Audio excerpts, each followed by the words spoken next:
우리가 갈라디아서의 마지막 결론에 이르렀습니다. 우리 11절을 보면은 내 손으로 너희에게 이렇게 큰 글자로 쓴 것을 보라라고 말합니다. 당시 이 헬라 사회에서는 보통 이 편지, 서신을 쓸 때 직접 쓰지 않고 대필자가 받아 쓰게끔 했는데, 이제 사도 바울도 이제 그 방식으로 대필자를 통해 갈라디아서를 받아 적게 했습니다. 그런데 이제 이 서신의 마지막 부분, 서신의 마지막 부분에 와서는 대필자가 아니라 바울 자신이 이제 친필로 이 마지막 부분만큼은 자기가 쓰고 있는 것을 보게 되는데, 왜 이렇게 하는가? 이것은 이제 이 서신이 바울 자신의 서신임이 틀림이 없다라는 것을 증명하는, 그러니까 오늘날로 말하면 약간 자필 서명과 같다라고 생각할 수 있습니다. 우리 데살로니가 후서 3장 17절을 보면은 이렇게 말합니다. 나 바울은 친필로 문안하노니 이는 편지마다 표시로서 이렇게 쓰노라. 그러니까 이 말이 그런 의미예요. 그러니까 서신의 마지막 부분에서 내가 친필로 쓰므로 이 서신이 바로 내가 썼다, 바울의 서신이다라는 게 틀림없다라는 자필 서명과 같은 의미로 이제 마지막 부분은 바울 자신이 친필로 썼다라는 것을 밝히고 있는 것을 보게 됩니다. 그런데 이제 하나 특이한 것은 갈라디아서 이 마지막 부분을 자신의 친필로 썼을 뿐만 아니라 큰 글자로 썼다라는 것을 우리가 보게 돼요. 여러분, 왜 이것이 좀 특이한가? 왜냐하면 바울의 다른 서신들을 보면은 마무리할 때 친필로 쓰지만 한 번도 이렇게 큰 글자로 썼다라는 말을 한 적이 없습니다. 그러니까 이 말은 갈라디아에서만 나와요. 그러니까 여기에 뭔가 큰 의미가 있다라는 것을 우리가 알게 되는데, 여기에 대해 어떤 학자들은 바울이 시력이 좋지 않았기 때문에, 바울이 이게 안질이 있어서 시력이 좋지 않았기 때문에 큰 글자로 썼다라고 주장을 하지만 확실하지는 않습니다. 그것보다는 시력이 좋아서 크게 썼다라기보다는, 물론 시력도 아마 좋진 않았을 거예요. 왜냐하면 우리가 뒤에서도 보겠지만 사도 바울이 워낙 고난을 많이 당했습니다. 육체적인 고난을. 몸이 어디 하나 성한 곳이 없었습니다. 그의 시력도 마찬가지였을 거예요. 그런데 이것이 단순히 시력이 나빠서 크게 썼다라기보다는 강조의 의미입니다. 강조의 의미. 여러분, 우리가 흔히 글을 쓰다가 우리도 뭔가 강조하고 싶은 부분이 나오면 어떻게 하죠? 글씨를 평소보다 앞에 썼던 것보다는 조금 크게 쓰든지, 아니면 글씨체를 다르게 하든지, 아니면 글씨 색깔을 다르게 하든지, 아니면 밑줄을 치든지 하듯이, 오늘 이 바울도 큰 글자로 썼다라는 건 그런 의미입니다. 이 마지막 부분이 중요하다, 이 마지막 부분을 너희가 주목해서 읽어야 된다라는 의미로 내가 이렇게 큰 글자로 썼다라고 말하고 있는 것을 우리가 보게 됩니다. 그러면 여러분, 사도 바울이 이 마지막 부분에 강조하고 있는 것은 무엇입니까? 이제 유대주의자들, 이제 정리를 하고 있거든요. 유대주의자들이 전한 이 거짓 신앙, 거짓 복음, 그리고 바울 자신이 전한 참 신앙, 참 복음, 이 차이를 마지막으로 이제 바울은 한번 강조를 하면서 갈라디아서를 마무리하는 것을 우리가 이제 보게 됩니다.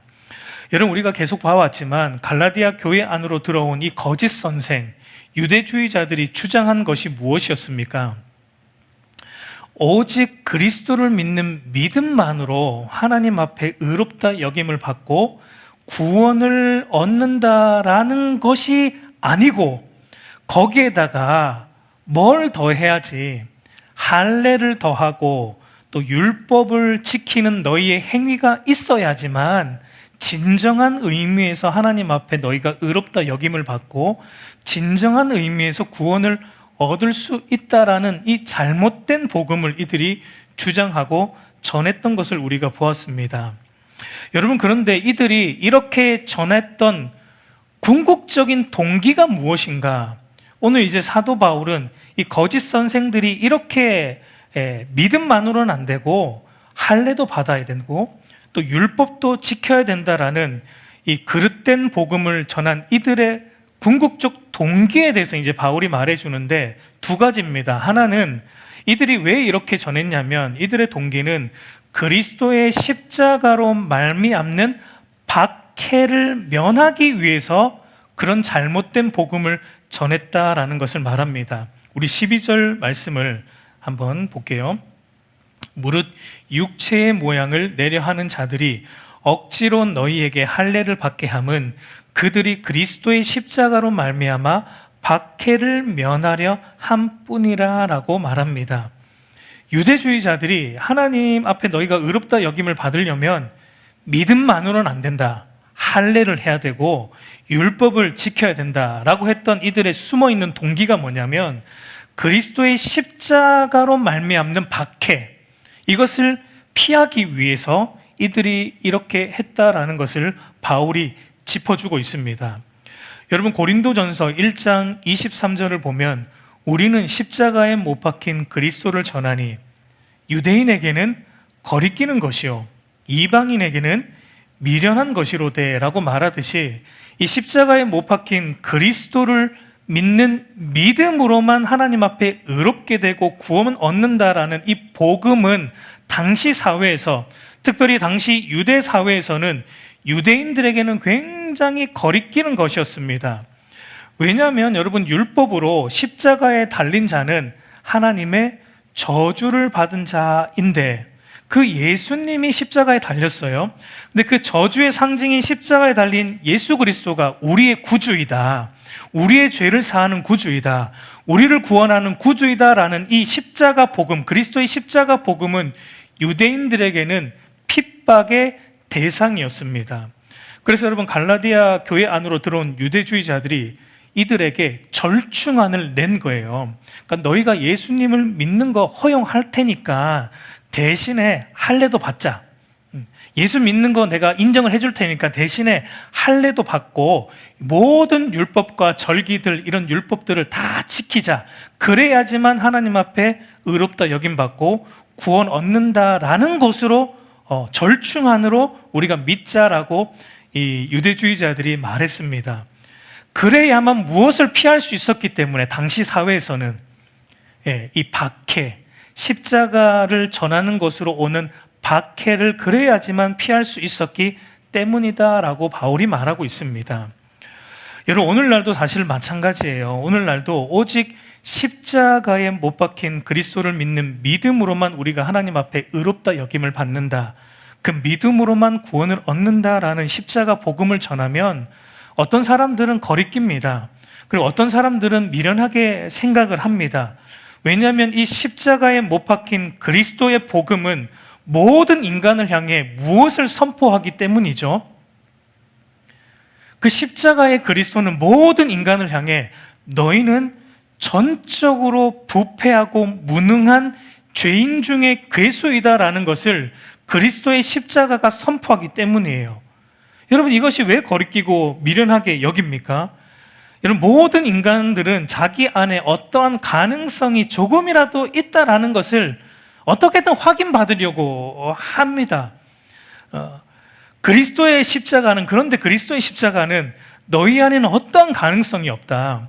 죄의 문제, 의의 문제, 곧 이 구원의 문제에 관한 너희가 스스로 할 수 있는 것은 아무것도 없다. 너희는 전적으로 무능한 존재이다라고, 그러니까 우리 안에 있는, 인간 안에 있는 이 가능성의 삭을 완전히 잘라버리기 때문에 십자가 복음은 거리끼고 미련하게 여겨지는 거예요.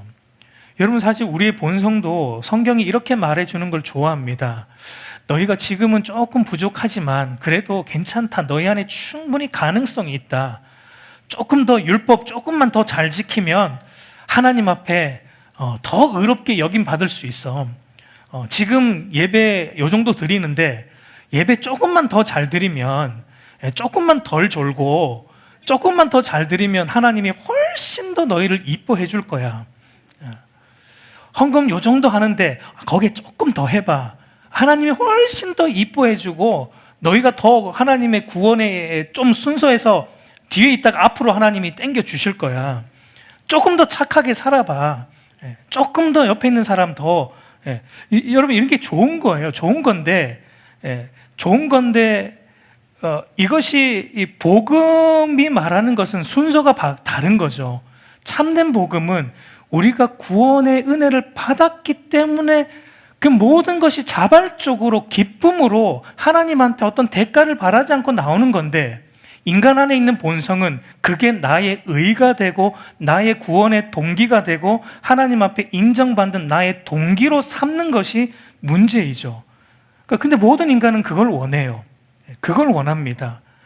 너희가 조금만 더 열심을 내면 하나님이 더 인정해 줄 거야, 이런 소리를 듣고 싶어 해요. 그런데 여러분, 그리스도의 복음은, 이 십자가는 그것을 아예 부정합니다. 십자가는 너희는 절대 못한다. 너희가 어떠한 선한 일을 할지라도 그것은 하나님 앞에서는 조금도 자격이 되지 않는다. 너희가 아무리 선하고 의로운 일을 해도 그 의는 하나님 앞에 가져가면 추악한 악에 불과하다라고 십자가 복음이 우리에게 말하기 때문에, 나름대로 선하게 산다라고 생각하는 보편적인 사람들에게는 이 복음이, 그리스도의 십자가 복음이 거리낍니다. 그리고 미련하게 여겨집니다. 여러분, 사도 바울이 박해를 받은 이유도 이것 때문이었어요. 율법을 잘 지키면 자기가 의롭다고 여겨지는 유대인들에게, 할례를 받는 것으로 하나님의 백성이 된다라고 믿었던 유대인들에게 바울이, 너희가 아무리 할례를 받아도 너희가 하나님 백성이 안 된다. 너희가 아무리 율법을 열심히 지켜도 너희는 그걸로 구원 못 받는다. 그것은 절대 구원의 자격과 조건이 되지 않는다. 그런 것으로 하나님 앞에 의롭다 여김을 받는 것이 아니다. 오직 그리스도를 믿음으로, 너희의 죄를 위해 십자가에 달리신 그분을 믿는 믿음으로만, 그리고 하나님의 전적인 은혜로만 너희가 구원받는다라는 말하니까 바리새인들이 화가 나는 겁니다. 내가 이렇게 열심히 하는데 내 열심이 소용이 없다고? 그래서 바울을 박해했다라는 거예요. 근데 거짓 선지자들은 이 박해받는 게 싫어서 복음에 플러스 율법, 할례를 해야 된다라고 말했다라는 것을 바울이 짚어주고 있습니다. 이것이 첫 번째 그릇된 동기라면, 두 번째 이들의 그릇된 동기는 자기들의 종교적 성과와 종교적 열심을, 자랑함을 통해 사람으로부터 칭찬 듣고자 그런 잘못된 복음을 전했다라고 바울이 말합니다. 우리 13절을 보세요. 할례를 받는 그들이라도 스스로 율법은 지키지 아니하고 너희에게 할례를 받게 하려는 것은 그들이 너희의 육체로 자랑하려 함이라 라고 말합니다.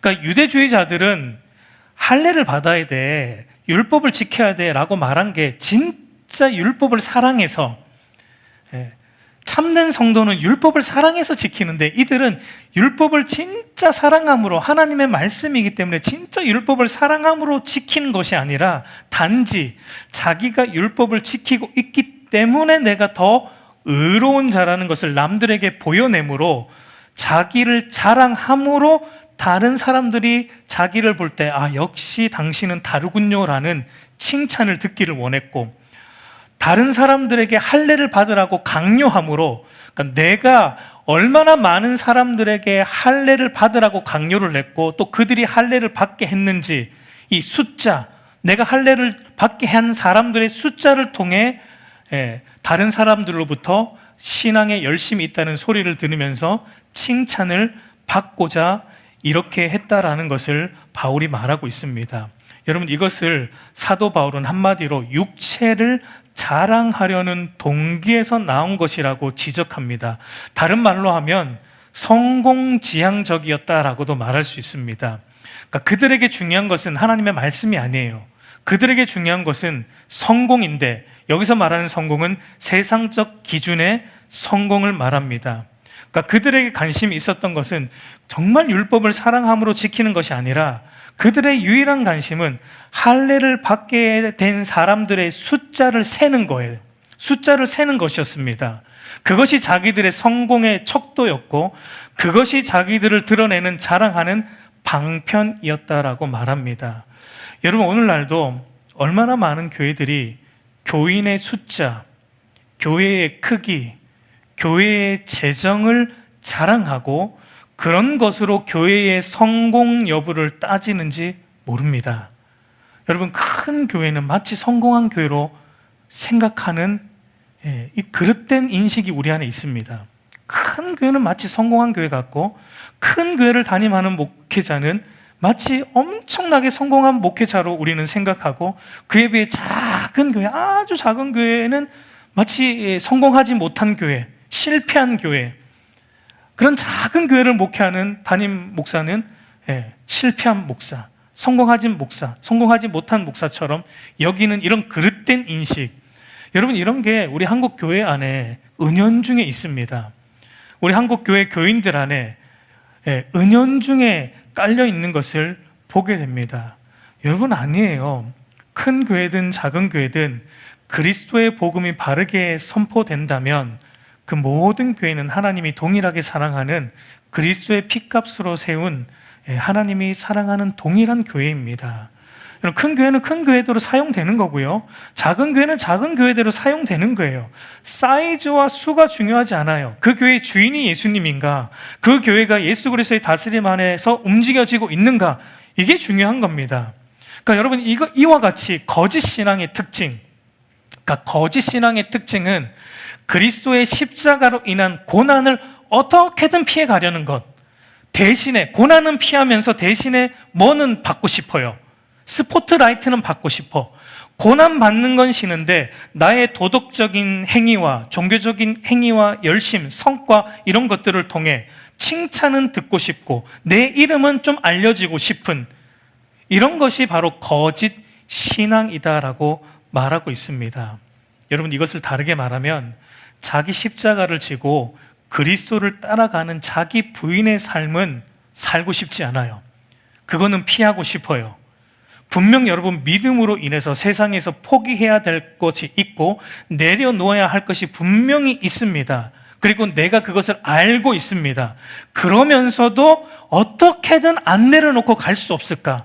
어떻게든 이것을 같이 가지고 내가 갈 수 없을까?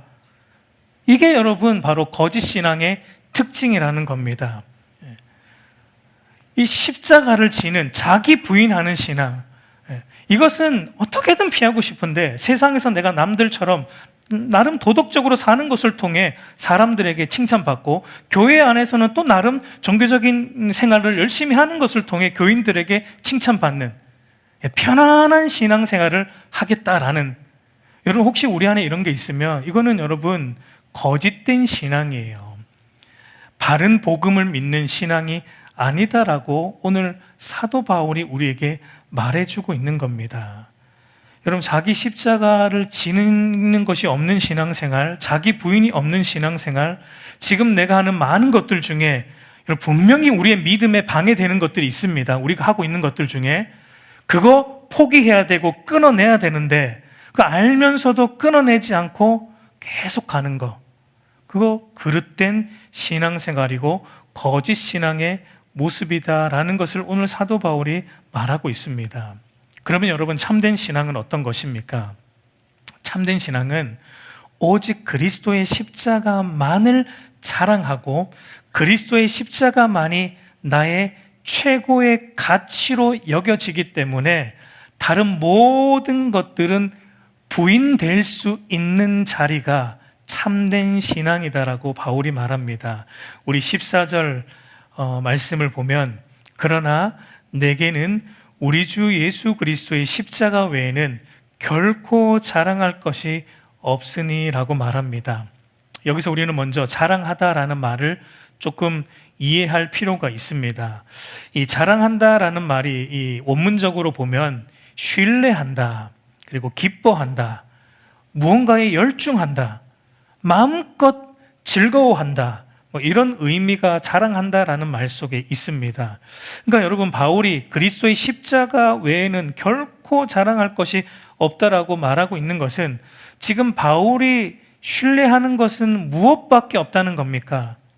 그리스도의 십자가밖에 없다는 거예요. 여러분, 이 말을 잘 이해하셔야 되는데, 이 세상에 내가 의지할 건 많이 있는데 그 중에서 내가 그래도 최고로 의지하는 게 십자가다, 이렇게 말하고 있는 게 아닙니다. 바울이 이 세상의 모든 것은 의지할 것이 조금도 되지 않는다라는 얘기입니다. 십자가 외에는 내가 이 세상에 의지할 거는 아무것도 없다는 거예요. 지금 바울이 가장 기뻐하고 있는 것이 그리스도의 십자가밖에 없다는 겁니다. 그러니까 이 세상에 내가 나에게 기쁨을 주는 것들이 많이 있는데 그 중에서 그래도 내가 가장 기뻐하는 게 복음이고 십자가다, 이런 말을 바울이 하는 게 아닙니다. 이 세상에 그 어떤 것도 나를 사실은 이제 기쁘게 하지 못한다는 얘기입니다. 돈도 나를 기쁘게 하지 못하고 자녀들도 나를 기쁘게 하지 못하고 이 세상에 그 어떤 즐거움도 나를 기쁘게 하지 못한다는 거예요. 나를 기쁘게 하는 유일한 것은 예수 그리스도의 십자가밖에 없다라는 게, 그리스도의 십자가 외에는 결코 자랑할 것이 없다라는 이 사도 바울의 말의 의미입니다. 사도 바울이 이 십자가 외에는 내가 모든 에너지, 모든 시간, 모든 관심을 두고 있는 것은 십자가 외에는 없다라고 말하고 있는 거예요. 근데 여러분, 바울이 왜 이렇게 예수 그리스도의 십자가 외에는 자랑할 것이 없다라고 바울이 말하고 있습니까? 그 이유가 무엇입니까? 15절에서 그 이유를 찾아볼 수 있는데, 15절을 보면 우리 한번 같이 읽어볼까요? 할래나 무할래나 중요하니라. 왜 십자가만을 자랑할 수밖에 없는가? 그리스도의 십자가만이 우리를 새로 지으심을 받게 하기 때문입니다. 나의 죄를 대속하시기 위해 십자가에 달리신 예수 그리스도를 믿는 믿음만으로 우리가 새로 지으심을 받는 이 거듭남과 중생의 은혜를 받을 수 있기 때문이에요. 할례를 받는다고 우리가 거듭나는가? 세례를 받는다고 거듭나는가? 그렇지 않습니다. 오직 예수 그리스도를 믿는 믿음만으로 우리는 새롭게 되고 거듭나게 되고 중생의 은혜를 받을 수 있기 때문입니다. 여러분, 주일 오전 예배 때도 말씀드렸지만 모든 인생들에게 가장 시급하고도 가장 중요한 일은 바로 이 말씀과 성령의 능력으로 거듭나서 새 생명을 얻는 것, 이 새로 지으심을 받는 것임을 말씀드렸어요. 그 이유는 왜냐하면 거듭나지 않으면 우리가 마주하게 되는 결론은 영원한 지옥 형벌이기 때문입니다. 그래서 여러분, 오늘 15절에서 사도 바울은 오직 새로 지으심을 받는 이 중생함만이 중요하다, 이것만이 중요하다라고 사도 바울이 말하고 있는 것을 우리가 보게 되는 겁니다.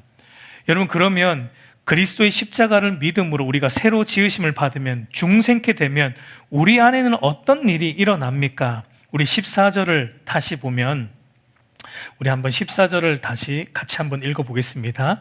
그러나 내게는 우리 주 예수 그리스도의 십자가 외에 결코 자랑할 것이 없으니 그리스도로 말미암아 세상이 나를 대하여 십자가에 못 박히고 내가 또한 세상을 대하여 그러하니라. 여러분, 우리가 예수 그리스도를 믿는 믿음으로 새롭게 지으심을 받게 되면, 중생하게 되면 우리 안에 어떤 일이 일어나냐면, 세상이 나에 대하여 십자가에 못 박히는 일, 그리고 동시에 내가 또한 세상에 대하여 십자가에 못 박히는 일이 일어난다라는 것을 바울이 말하고 있습니다. 무슨 말이냐면, 세상과 나는 이제 서로에 대해서 죽은 관계가 되었다는 겁니다. 그러니까 세상과 나는 서로에 대해서 이제 아무런 상관없는 관계가 되었다는 것을 의미합니다. 그러니까 여기서 말하는 세상은 물리적인 이 세상을 의미하는 것은 아니고요. 그러니까 하나님이 주인 되지 않는 이 세상의 문화, 세상의 세속적 가치들, 하나님과 상관없이 살아가는 이 세상의 삶의 방식, 이 사도 바울이 말하는 세상의 의미입니다. 세속적 가치관, 이 세상의 삶의 방식, 믿음 없는 사람들이 살아가는 공통된 삶의 방식이 바로 이 세상입니다. 그러니까 여러분, 우리가 그리스도의 십자가를 믿음으로 새롭게 지음받으면, 중생하게 되면 우리 안에 어떤 일이 일어나냐면, 그러니까 그동안 가치롭게 보이던 이 세상의 문화와 세상의 가치들, 그동안 우리가 따라 살았던 세상의 삶의 방식, 이렇게 살지 않으면 세상에서 도태될 것 같고 망할 것처럼 여겨졌던 세상의 삶의 방식이 이제는 나에게 아무런 의미가 없어졌고, 세상의 삶의 방식을 따라 살아갈 이유가 나에게는 다 사라졌다라는 것을 의미하는 것입니다. 왜냐하면 나를 사로잡고 있던 세상의 문화와 세상의 가치들과 세상의 삶의 방식이 십자가에 못 박아 죽었기 때문에, 힘을 잃었기 때문에 나와는 이제 상관없어졌기 때문이다라고 말합니다. 이제 나를 사로잡는 것은 다른 거예요. 이제 나를 사로잡는 것은 나를 새롭게 하신 그리스도의 십자가밖에 없다라는 겁니다. 그러니까 이제 우리의 삶의 기준은 십자가가 된 겁니다. 그러니까 내 안에 최고의 가치가 십자가가 된 겁니다. 내가 따라가는 길도, 내가 앞으로 살아가야 될 삶의 방식도 세상의 삶의 방식이 아니고 예수님이 걸어갔던 십자가의 길이고 예수님이 살아왔던 십자가의 삶의 방식이다라는 것을 사도 바울이 말하고 있어요. 그래서 여러분, 사도 바울도 그리스도의 십자가를 통해 자기 안에 이렇게 세상에 대해서 죽고 또 세상에 대한 자기가 죽었을 때 자기 안에 이런 일이 일어났다라는 것을 간증처럼 얘기하는데, 우리 빌립보서 3장 7절 8절 말씀 한번 같이 읽어보겠습니다. 그러나 무엇이든지 내게 유익하던 것을 내가 그리스도를 위하여 다 해로 여길 뿐더러 또한 모든 것을 해로 여김은 내 주 그리스도 예수를 아는 지식이 가장 고상하기 때문이라. 내가 그를 위하여 모든 것을 잃어버리고 배설물로 여김은 그리스도를 얻고. 이런 바울이 그리스도의 십자가를 통해 새로 지음받고 중생하고 나니까 바울이 그동안 가치롭게 여겼던 모든 것들, 바울이 볼 때 유익하다고 생각했던 세상의 모든 것들이 지금은 어떻게 되었다라고 말합니까? 그 모든 것이 십자가에 못 박아 죽었기 때문에, 그 모든 것이 자기를 지배하는 그 힘을 상실했기 때문에 이제는 그 모든 것이 내게는 그저 해로 여겨질 뿐만 아니라 심지어 그것이 이제는 다시는 쳐다보기 싫은 배설물과 같다 라고 바울은 말하고 있는 거예요. 이 세상 것들은 내가 이제는 쳐다보기도 싫은 배설물과 같다라고 사도 바울은 말하고 있습니다. 그에 반해서 그동안 자신이 가치롭게 여기지 않았던 거예요. 그동안 자신이 이것이 가장 유익하다고 여기지 않았던 건데, 그런데 그것이 이제는 가장 가치롭고 유익되게 여겨지는데 그것이 바로 그리스도의 십자가라는 것입니다. 왜냐하면 그 십자가만이 나를 이 영원한 지옥 형벌로부터 건져주는 것이기 때문에, 이 십자가만이 나를 죄의 권세로부터 건져서 하나님 앞으로 인도하는 것이기 때문에 이 십자가만이 나의 가치이고 나에게 가장 유익한 것, 이거 외에는 나에게 유익한 것은 없다. 다른 모든 것들은 나는 이제 잃어버렸다. 이 세상에 있는 모든 것들은 그 모든 것의 힘을 상실했다라고 바울이 말하고 있는 것입니다. 여러분, 이것이 참된 신앙이라는 겁니다. 그러니까 여러분, 참된 신앙은 어떤 것인가? 참된 신앙의 특징은 더 이상 세상에 끌려가지 않는 거예요. 더 이상 세상에 끌려가지 않는 겁니다. 세상 사람들이 다 이렇게 살더라, 다 이렇게 살아서 성공하더라, 그런 것들이 내게 아무런 영향력이 없는 거예요.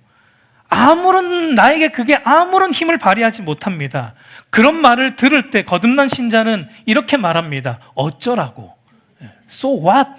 영어로 하면 어쩌라고?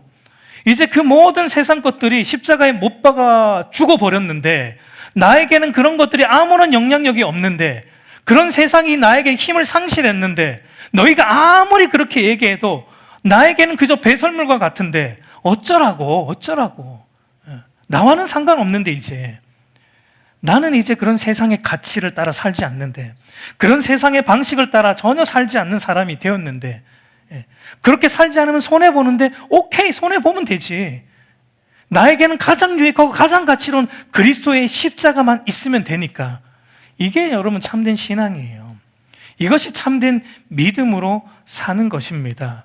그래서 여러분, 사도 바울은 이렇게 또 말합니다. 17절을 보면 이렇게 말해요. 이후로는 누구든지 나를 괴롭게 하지 말라. 내가 내 몸에 예수의 흔적을 지니고 있노라. 이런 바울의 몸에 예수의 흔적이 있다고 말하고 있는데, 이 예수의 흔적은 무엇입니까? 바울의 몸에 있는 예수의 흔적, 무엇일까요? 십자가를 이렇게 타투를 새겨 넣었을까요? 그런 건 아니겠죠.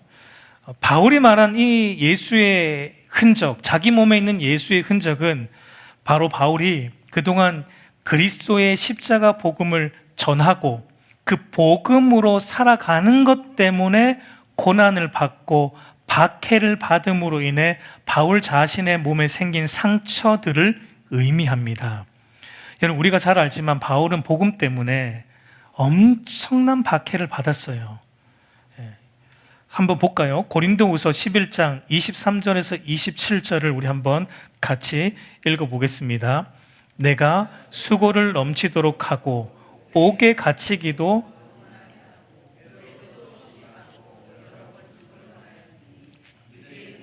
(40에서) 하나 감한매를 5번 맞았으며 3번 태창으로 맞고 1번 돌로 맞고 3번 파선하고 1주야를 깊은 바다에서 지냈으며 여러 번 여행하면서 강의 위험과 강도의 위험과 동족의 위험과 이방인의 위험과 시내의 위험과 광야의 위험과 바다의 위험과 거짓 형제 중의 위험을 당하고 또 수고하며 애쓰고 여러 번 자지 못하고 줄이며 목마르고 여러 번 굶고 춥고 헐벗었노라 라고 말합니다. 여러분, 이게 예수 믿는 자의 삶의 모습이다라고 하면 여러분 어떻습니까? 사도 바울만큼 예수 잘 믿은 사람이 아마 이 세상에 있을까 할 정도인데, 이렇게 예수를 잘 믿었던 사람의 인생이 이와 같아요. 이와 같아요. 정말 우리가 상상할 수 없는 고난과 박해를 받았고, 그 고난과 박해로 인해 바울의 몸은 이루 말할 수 없는 흔적들, 그 상처들이 있습니다. 여러분, 상처에는 우리가 넘어져서 다치는 실수로 인한 상처도 있지만, 그러나 어떤 것을 너무 사랑하기 때문에 우리가 우리 몸에 가지게 되는 영광스러운 상처들도 있다는 것을 알 수 있어요. 여러분, 예를 들어서 세계적인 발레리나 강수진 씨의 발을 보면은 상처투성이에요. 이 발레리나 강수진 씨의 발인데요, 엄청난 상처투성입니다. 여러분, 이게 아름답다라고 생각이 됩니까? 이 발을 볼 때. 근데 여러분, 이 상처를 뭐라고 말하죠? 아름다운 상처이고 영광스러운 상처라고 말합니다. 그 이유가 무엇입니까? 여러분, 이 사람의 이 발에 생긴 이 상처는 그녀가 발레를 얼마나 사랑했는지를 보여주는 상처예요. 그녀가 발레를 위해서 얼마나 많은 노력과 헌신을 했는지를 보여주는 상처이기 때문입니다. 여러분, 사도 바울의 몸에 있는 그 많은 상처는 무엇입니까? 바울이 얼마나 그리스도를 사랑했는지를 보여주는 상처예요. 바울이 그 그리스도를 믿는 믿음으로 살아가기 위해서 얼마나 헌신하고 얼마나 자기의 것을 드리고 얼마나 세상 것들을 포기하고 내려놓았는지를 보여주는 그런 상처이다라고 우리가 볼 수 있는 겁니다. 여러분, 오늘날 많은 이들이 예수 믿는 흔적으로 무엇을 말합니까? 오늘날 많은 이들이 내가 예수를 믿는다, 그 예수를 믿는 흔적으로 무엇을 말하냐면, 내가 예수를 믿었더니 예전보다 내 삶이 더 나아졌다라는 이런 것을 간증하고 돌아다니죠. 내가 예수를 믿는 흔적이 내 삶이 더 나아졌다, 내 삶이 더 윤택해졌다, 이런 것을 더 말합니다. 여러분, 그러면 바울은 그런 말 할 수 없어요. 바울은 예수님 믿으면 믿을수록 더 고난이었고 더 박해였고 더 몸에 상처가 생겼습니다. 근데 오늘날 많은 그리스도인들이 예수 믿는 흔적으로 무엇을 말하냐면, 예수 믿었더니 이렇게 됐다, 예수 믿었더니 더 나아졌다, 예수 믿었더니 우리 교회가 성도 수가 작년보다 올해는 배로 늘어났다, 예수 믿었더니, 잘 믿었더니 우리 교회 사이즈가 커져가지고 건축했다, 예수 믿었더니 내가 몇 명을 전도해서 이렇게 전도의 숫자를 늘렸다. 그런 게 여러분 예수 믿는 흔적이 아니라는 것입니다. 여러분, 예수를 믿는 흔적이, 우리의 몸에 새겨져야 될 흔적이 뭐냐면, 예수 믿는 것을 이 예수 그리스도의 십자가를 통해 우리의 심령이 새로워지는 흔적이 있어야 돼요. 거듭남의 흔적이 우리 안에 있어야 돼요. 그리고 우리의 심령, 이 내면의 심령이 변화됨으로 말미암아 우리의 삶이 총체적으로 변화되는 흔적이 있어야 된다는 겁니다. 사도 바울이 갈라디아에서 앞에서 뭘 말했습니까? 성령의 9가지 열매를 말했잖아요. 우리에게 나타나야 될 예수 믿는 흔적은 성령의 열매가 맺혀지는 흔적이에요. 나에게 사랑의 열매로부터 절제의 열매가 풍성하게 맺혀지는 것이, 그것이 진짜 예수의 흔적이지, 그 예수의 흔적을 자꾸 우리는 외형적인 것에서 찾으려고 하는 것은 거짓된 신앙이라고 사도 바울은 말하는 거예요. 내가 예수 믿었더니 이렇게 달라졌고, 예수 믿었더니 뭔가 삶이 이렇게 바뀌었고, 그것은 여러분 거짓된 신앙이다라는 것입니다. 여러분, 우리가 예수를 믿음으로 새롭게 변화되고, 그 변화된 것이 우리의 마음 속에서 머물지 않고 우리의 손과 발로 나타나서 우리의 삶 전반에서 총체적인 하나님을 닮아가는, 그리스도를 닮아가는 거룩한 변화들이 일어나는 그 흔적이 저와 여러분의 삶에 있어야지 우리는 내 몸에 예수의 흔적이 있다라는 말을 할 수 있는 것입니다. 오늘은 이 바울 시대처럼 우리가 물리적인 박해를 받지는 않잖아요. 복음 전한다고 누가 우리를 그렇게 물리적으로 박해하진 않습니다. 그렇기 때문에 오늘 우리에게 있는 예수의 흔적은 그 예수 그리스도를 진실로 믿는 것 때문에 오는 우리의 총체적인 변화의 흔적입니다. 그리고 그런 흔적들을 가지고 세상 속에서 살아가면 분명히 여러분, 세상 사람들은 우리를 조롱하게 되어 있습니다. 다른 삶의 방식이거든요. 우리가 살아가는 삶의 방식은 세상과는 구별된 거룩한 삶의 방식이기 때문에 세상 사람들이 볼 때는 조롱합니다. 우리의 믿음을 조롱하게 되어 있습니다. 그러면 우리가 그 조롱을 받는 것 때문에 때로는 눈물도 흘려본 흔적, 그 우리 안에 일어나는 거예요. 그런 박해 때문에 눈물도 흘려보고, 그런 것 때문에 소가리도 해보고, 그런 것 때문에, 믿음 때문에 내가 세상에서 손해도 보는 그런 흔적들이 저와 여러분의 삶에 있어야 되는 것입니다. 저와 여러분의 삶에 그런 예수의 흔적이 많이 생기기를 간절히 소망합니다. 여러분, 그러려면 지속적으로 우리가 그리스도의 십자가 복음만을 붙들어야 돼요. 그리고 그 복음의 원리를 따라서 살아야 됩니다. 그래서 바울이 이제 마지막으로 이렇게 말합니다. 16절을 보면 무릇 이 규례를 행하는 자에게와 하나님의 이스라엘에게 평강과 긍휼이 있을지어다. 우리 18절도 보면 형제들아, 우리 주 예수 그리스도의 은혜가 너희 심령에 있을지어다. 아멘이라고 말합니다. 이 규례는 바로 복음의 원리를 말하는 겁니다.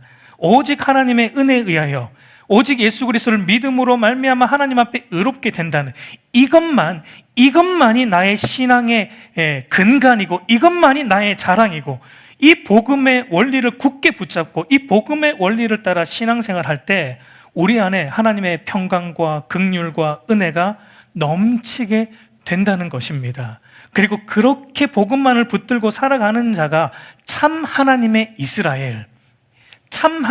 이스라엘이고 참 형제들이다라고 바울은 말함으로 이 서신을 마치고 있습니다. 우리 사랑하는 성도 여러분, 이제 말씀을 맺겠습니다. 여러분, 십자가와 세상에 속한 것들은 결코 함께 갈 수 없다라는 것을 기억하십시오. 예수 그리스도께서 십자가에 달리실 때 그리스도 믿는 자 또한 세상에 대하여 십자가에 못 박혀 죽었습니다. 세상에 대한 우리 자신도 십자가에 못 박혀 죽었습니다. 이제 우리는 더 이상 세상의 것들을 우리의 가치로 삼고 살아가는 자들이 아닙니다. 우리는 오직 그리스도의 십자가만이 우리의 가치이고 우리의 자랑이에요. 십자가만이 우리의 존재를, 우리의 정체성을 인정하는 것이 십자가밖에 없다라는 것입니다. 여러분, 그 십자가만 붙들고 그 십자가만을 자랑하는 저와 여러분들이 되기를 우리 주님의 이름으로 축복합니다.